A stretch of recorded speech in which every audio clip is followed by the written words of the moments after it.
warahmatullahi wabarakatuh. Perkenalkan, nama saya Muhammad Lingga Aryo Mezafis, NIM 20205300068, mahasiswa Ilmu Komunikasi Universitas Muhammadiyah Yogyakarta, peserta mata kuliah Metode Penelitian Komunikasi Kualitatif tahun 2023. Pada video kali ini saya akan menjelaskan tentang analisis framing, analisis semiotika, dan analisis naratif. Analisis framing.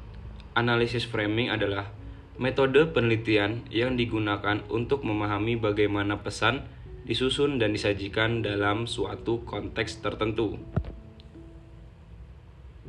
Framing merujuk pada cara-cara di mana media atau pengirim pesan memilih, mengorganisir, dan menyajikan informasi untuk mempengaruhi persepsi, pemahaman, dan penilaian pembaca atau pemirsa.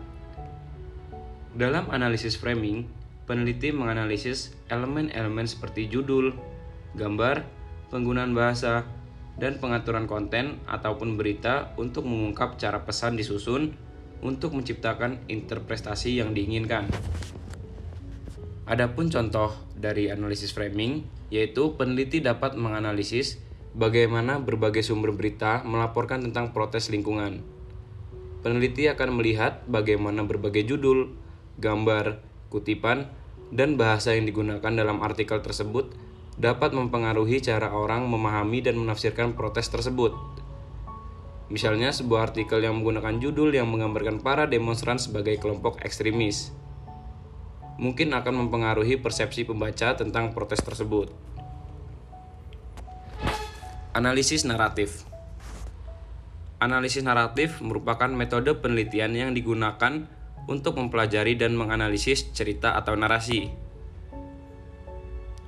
Narasi adalah cara yang umum digunakan untuk menyampaikan pengalaman dan membangun makna.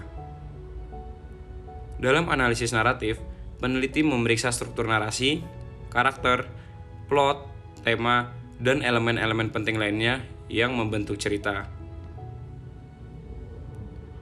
Tujuan dari analisis naratif yaitu untuk memahami bagaimana cerita dibangun, bagaimana makna dihasilkan, dan bagaimana cerita tersebut mempengaruhi persepsi dan pemahaman orang-orang yang mengalaminya. Adapun contoh dari analisis naratif sendiri ialah ketika seorang peneliti menganalisis sebuah film, misalnya peneliti dapat menganalisis narasi dalam film Insidious. Peneliti akan melihat struktur narasi, karakter, plot, tema, dan elemen penting lainnya yang ada di dalam film untuk memahami bagaimana cerita dibangun dan bagaimana makna dihasilkan. Peneliti mungkin akan memperhatikan cara cerita, melibatkan lapisan-lapisan realitas, hubungan antar karakter utama, dan pertanyaan filosofis yang diangkat dalam cerita. Yang terakhir ada analisis semiotika, yaitu metode penelitian yang melibatkan interpretasi dan pemahaman tanda atau simbol yang digunakan dalam berbagai konteks budaya. Semiotika sendiri berfokus pada studi tanda-tanda termasuk kata-kata, gambar, simbol, gestur, dan objek-objek lain yang memiliki makna. Dalam analisis semiotika, peneliti menganalisis tanda-tanda tersebut untuk mengungkap cara mereka digunakan untuk menyampaikan pesan dan menciptakan makna. Analisis semiotika seringkali melibatkan pemahaman tentang konteks sosial, budaya, dan sejarah di mana tanda-tanda tersebut digunakan.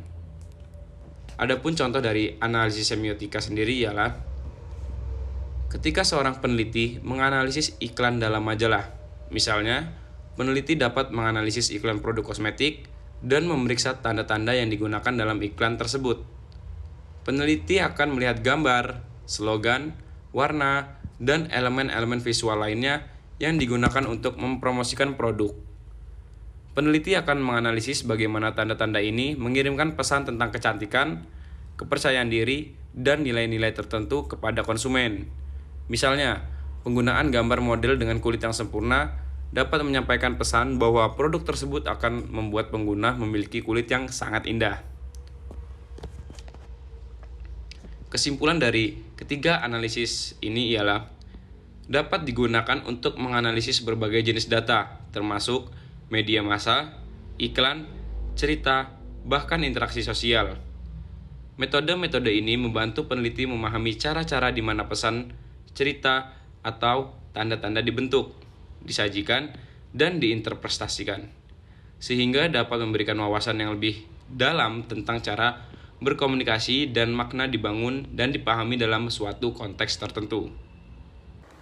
Sekian presentasi yang dapat saya sampaikan. Apabila ada salah kata, saya mohon maaf. Saya akhiri, wabillahi taufiq walhidayah. Wassalamualaikum warahmatullahi wabarakatuh.